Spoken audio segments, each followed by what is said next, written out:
Hey y'all, it's Sam Culper from Forward Observer. And I was thinking the other day, what are 3 things, if I had to advise people, 3 things that you could do immediately to begin building some kind of intelligence capacity for your area, especially for the folks that are new or newer. What would they be, the top 3 things? So let's talk about actionable intelligence. Here's some things that you can do immediately in order to build some security for your neighborhood, for your family, and start building an actual intelligence capacity for your area or intelligence operations, or whatever you want to call that stuff. Number 1, the first thing you can do is organize your sensors. Remember, in the Army, we said every soldier is a sensor. That means that every soldier had an obligation to maintain situational awareness, to look around, to observe what's going on, to sense all the things happening around them.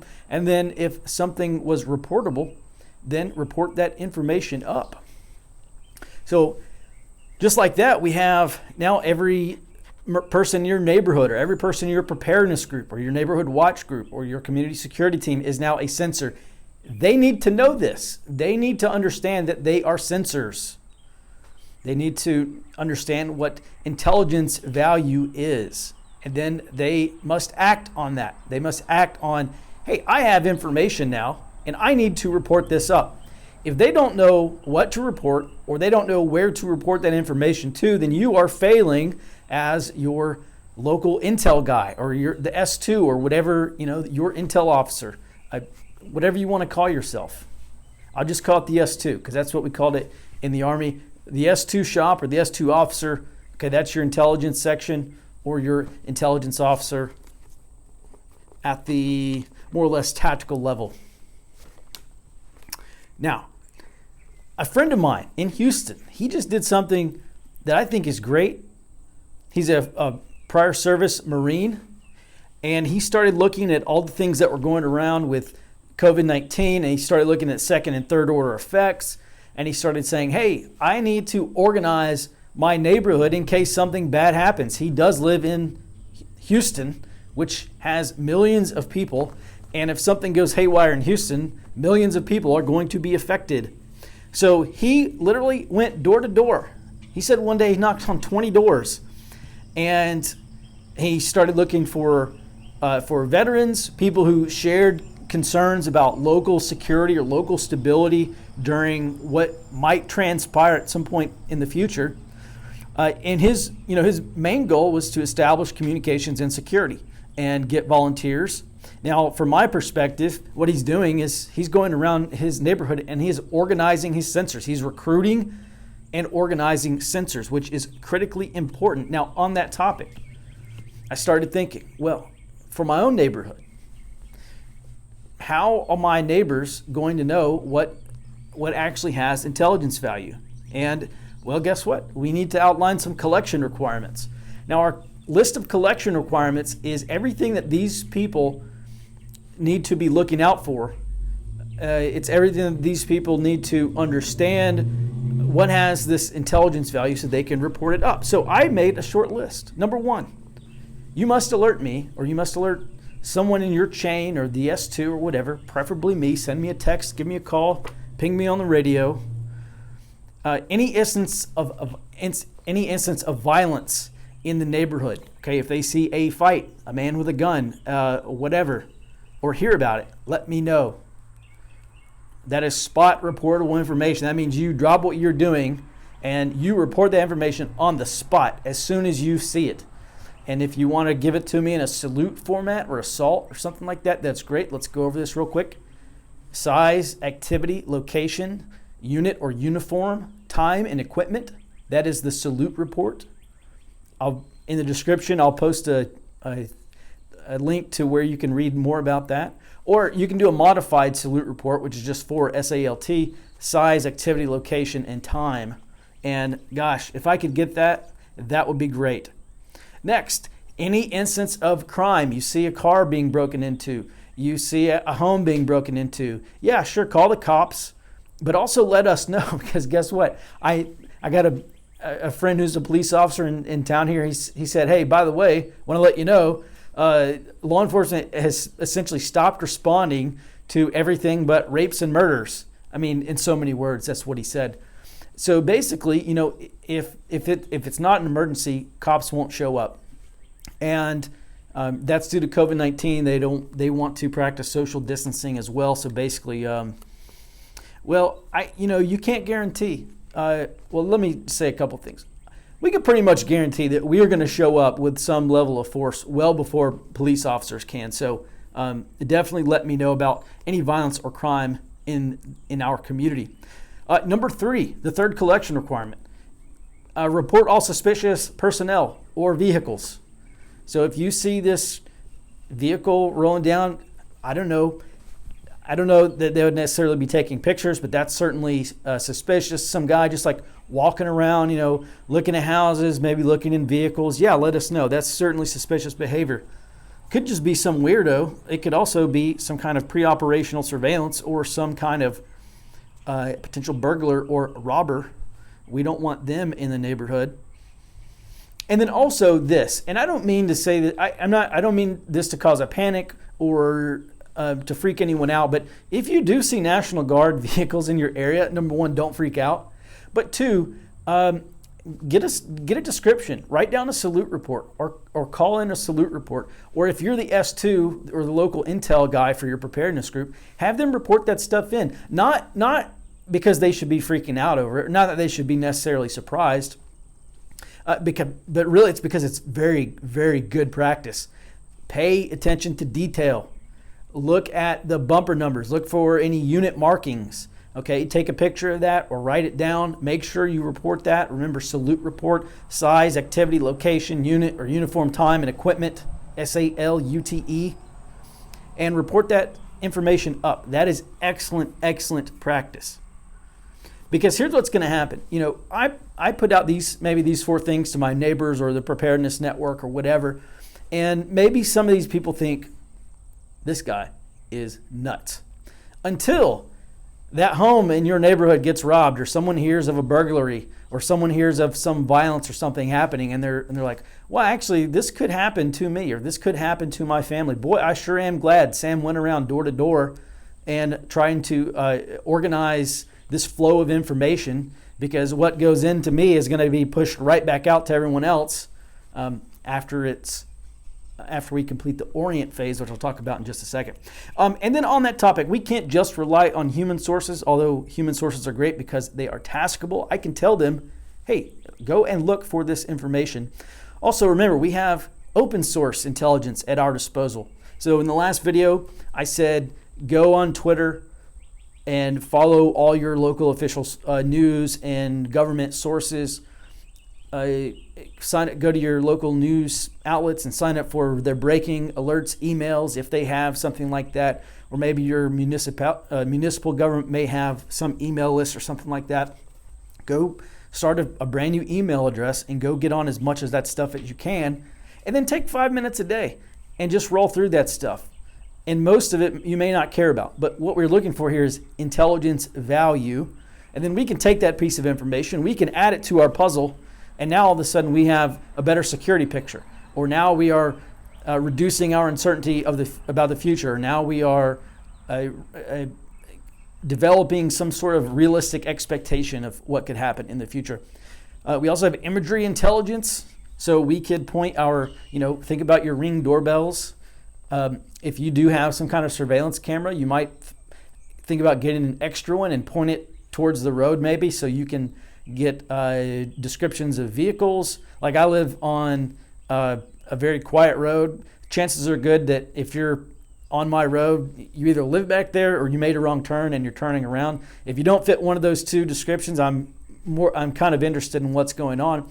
But that way, if there is a burglary or a robbery in your area, boom, you can get your camera and say, well, hey, I don't know if this guy was the robber or not, but this was the vehicle that turned down this road around the time of this robbery. Something to think about. There's lots of imagery stuff we can do. I think that's probably one of the more practical things we could do. And then we have signals intelligence as well. So, SIGINT is, we're not necessarily, listening to Taliban chatter on their radios or cell phones, but think about more practical things. So, number 1, if you have a ham radio receiver or transceiver, we can just monitor, listen to certain frequencies that have communications or transmissions. We have a police scanner, so go ahead and fire up your police scanner. If you have any kind of emergency services in your area, let's grab those frequencies. Let's just monitor them. You might spend hours with nothing on there and it just running in the background. Then all of a sudden, they may say something of intelligence value, something to think about. Okay, we'll move on after a couple more things. When you go around your neighborhood, start to get a sense of knowledge, skills, and abilities, or something we might call a KSA list. So, my neighbor is a prior service Marine. Okay, he is an 0311. He's an infantry guy. Okay, that's good to know. Maybe, this guy is a ham radio operator and he's a retired electrical engineer or something like that. Okay, great. Let's tap him, make him our S6. He's the neighborhood commo guy. So as we start to onboard people, and especially guys with families that say, yeah, I'm willing to put in a little extra effort just in case the absolute worst happens, let's start getting a feel for their KSAs, knowledge, skills, and abilities, and let's plug them into, if you feel they are competent enough, let's start plugging them into a role for our neighborhood group. We'll skip the other stuff. I'll cover that in another video. All right, let's move on to number 2. This is the second thing that you can be doing. We want to observe and orient. Remember, the OO in our OODA loop is our intelligence function, okay? Observation is intelligence gathering. Orientation is intelligence analysis. And then we have decide and act, which is an ops function. I'm primarily focused on the OO in the OODA loop. I know that there's a large desire, because I see this on Facebook and social media and YouTube and lots of other places. People want to observe and then decide and act. People want to observe and then report all this information out as fact. My friend in my friend sent me this photograph of a Humvee in wherever. We have martial law now. And what they're doing is they're skipping over the orient part of this process. They want to observe and report instead of observe, orient, and then report. And what they're failing to do is take this intelligence. They're taking this raw data and they're acting as if that information is intelligence, and it is not. Information does not become intelligence until it is filtered for veracity. Is it truthful? Can it be synthesized with other pieces of information? What does this piece of information mean in the context of other things that we know? Is this true? Is the source reliable? So on and so forth. Okay, this is part of the orient phase. So I highly encourage you, if you are going to share information online or on social media or in your neighborhood, do not skip that orient phase. Okay, we have to analyze information. Remember, intelligence is developed. Okay, we produce intelligence. We don't gather intelligence and then report it, because there's only one person in the entire army who can generate intelligence, and that is the analyst. Everything else is just information. Now, some information may be true, and maybe there's a certain point where you don't have time.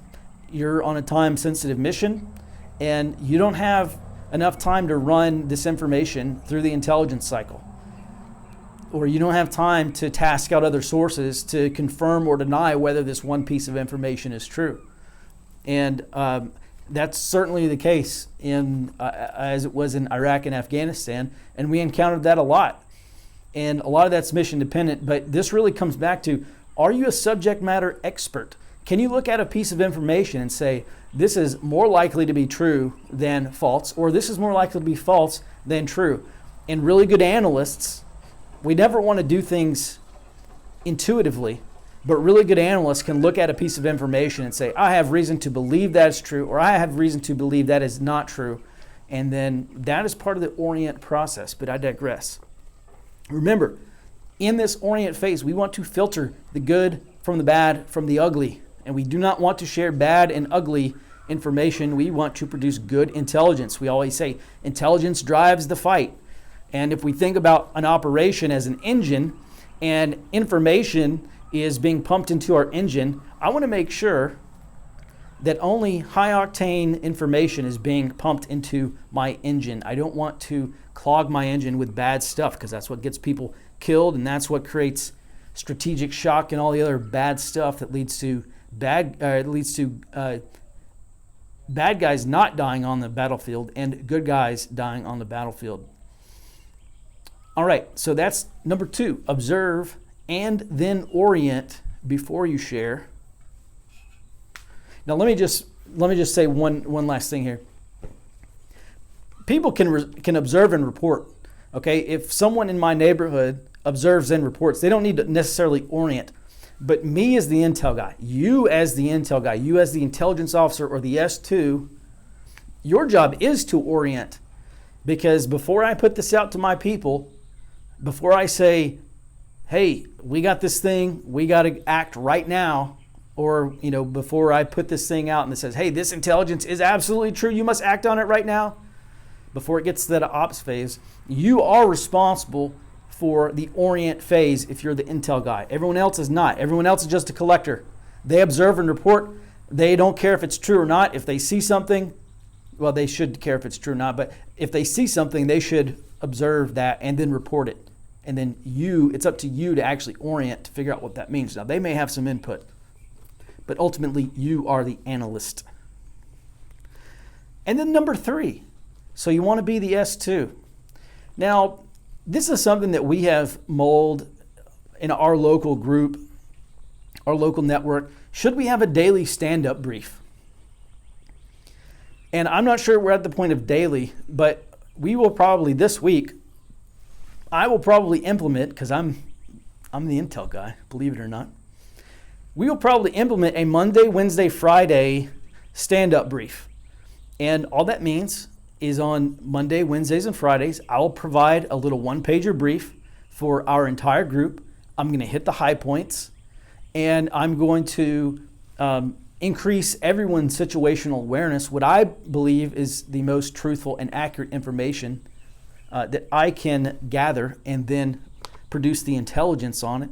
You might do a Tuesday, Thursday, or Monday, Friday, or I don't know, as needed. But think about this kind of like as an intelligence summary, right? So we have all of our observers out there, all the people in our network who are sharing information, they're reporting information up.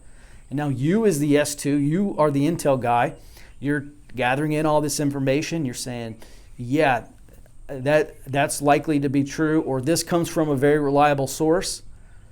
And then let's add this together and let's see what kind of intelligence product we can make. My best advice for you is to keep it simple. Number 1, let's start with local crime information. That's easily corroborated. Are the police reporting a robbery in our neighborhood or in our town? Or maybe they say, hey, robberies are up 15% or something like that. If your area does provide crime information or crime stats, I would get that information and I would monitor that. If you're on nextdoor.com or some of these other community websites, not every source has to be a winning source. There could be people, sharing information that's truthful and accurate, and they don't realize they're a source. Okay, they're an unwitting source, but they are providing you this information and it's going into your INSOM. And you probably should think about providing some kind of source description, not, oh, Kelly from Mockingbird Lane says she saw this. Just say, hey, a local resident is reporting this information, something to that effect. So local crime information, I would include local updates, like around here, stuff's starting to shut down. All of a sudden, restaurants, nobody can eat in the restaurants and the bars are closing down. Although in Texas now, the governor said, hey, actually, if you buy some food, your delivery person can deliver some alcohol to your house. I would start putting, hey, these places are still open. I tell you, one thing that we have done, I think pretty well, is guys report stopping by every day at local gun shops or places where ammunition is available, because there's some guys who still want to buy some more, and saying, hey, this place, they just got a truck full of ammo in. And so, of course, everybody runs over there. But sharing that kind of practical information or putting that in your INSOM, it's good practice. And look, I'm not talking about this INSOM being like life or death intelligence for you or your neighborhood. But what I am saying is that get used to what we call the battle rhythm, or what we call operational tempo, and start practicing taking in information, making it actionable, or taking in information and making it maybe predictive. Hey, we assess that by next week this could happen, or this is likely to happen, or in the next 24 to 48 hours we think this is going to happen. Start putting that kind of stuff in your INSOM. And look, don't worry about the results right now, okay? Worry about the process. Get this whole process, work out the kinks, okay? Make sure that guys, if they are observing, make sure they know how to report this information back. Text message, a phone call, get on some Signal app, or some kind of app like Signal, and maybe make a group, or just make sure that these people have a way to transfer information to you. Focus on the process for now, because we may not need this really. It may not be incredibly actionable during what's going to happen with this COVID-19 pandemic. We could get to a point in society, however, in the next weeks to months, depending on how bad this thing gets, where we will need this real-time information network. And it is incumbent on you to organize this, because no one's going to do it for you. And if you don't get it done, think about all the people who could benefit from having actionable intelligence fed to them in real time or on a daily basis. Think about how many people could use this information. You might be saving lives one day, maybe not this time around, but it could happen. But certainly at some point in the future, it is a real possibility that you'll be saving lives through your intelligence. You'll be driving the fight somewhere. So get this process down now. That's my best advice to you. So those are the three things. Start organizing your sensors. Don't forget to orient. When you're taking in information, you must observe and orient before you produce intelligence. And then put on your S2 hat. Start making a daily INSOM, even if it's just for your family or friends, or if you go around door to door, you might say, hey, would you be interested in a daily update? I wouldn't maybe call it intelligence. Say, hey, I'm compiling information about what's going on locally. Would this interest you? And if it does, then yeah, maybe make a little one-pager, or put it on a blog, or maybe a Facebook group. I'm kind of leery about putting a lot of this stuff on social media, but think about phase 5 of the intelligence cycle, which is dissemination. How are you going to disseminate this information? Crime info, local decisions, politics and governance, the stuff that they are putting out. And then, you might have an analyst comment that says your general assessment, hey, things appear to be calm. There's not been a lot of crime that's above the baseline, or maybe at some point you say crime is starting to tick above the baseline, or maybe my local jail is releasing 100 criminals who are awaiting trial because they're nonviolent, but a certain portion of them have committed violence in the past, or I don't know. So expect crime to increase, or expect the potential for crime, or hey, you need to be aware that crime could start happening in our area due to these releases from jail. There's a multitude of scenarios. This is all mission dependent. It's locale dependent. Whatever you believe would be helpful, or whatever people need to know, whatever you can produce to drive the fight, or to drive the mission, or to drive security planning, or to drive decision making, you are in the driver's seat. I was a 25-year-old sergeant writing the daily intelligence summary for General Petraeus in Iraq. You essentially had a 25-year-old kid, now went through my section chief, but you essentially had a 25-year-old kid for a year driving the intelligence that General Petraeus saw. So remember, intelligence does drive the fight. It's up to you to produce the intelligence that people need to see. So think about that. That's all I have for you today for this video. This coming Thursday, I'm gonna post the link. This Thursday, I'm going to be doing a live presentation on area studies. It is not going to be a sales presentation. I'm actually going to get into the weeds and talk to you about a bare bones area study. Here's what I would put. Here's all the boxes I would check. Here's all the things that I would look for. in doing an area study. Guys, we have to get our area study done this month, especially those of you who are quarantined at home. Definitely get the area study done. This Thursday night, 7 p.m. Central, I'll be on there to talk about a quick, fast, and dirty approach to your area study so you can get it done. And that's all I got for today. I'll do another video soon. We'll keep pounding on some of this stuff, and I'll ensure that you are progressing in your development of your intelligence skills. Thanks for watching, and until next time, stay out front.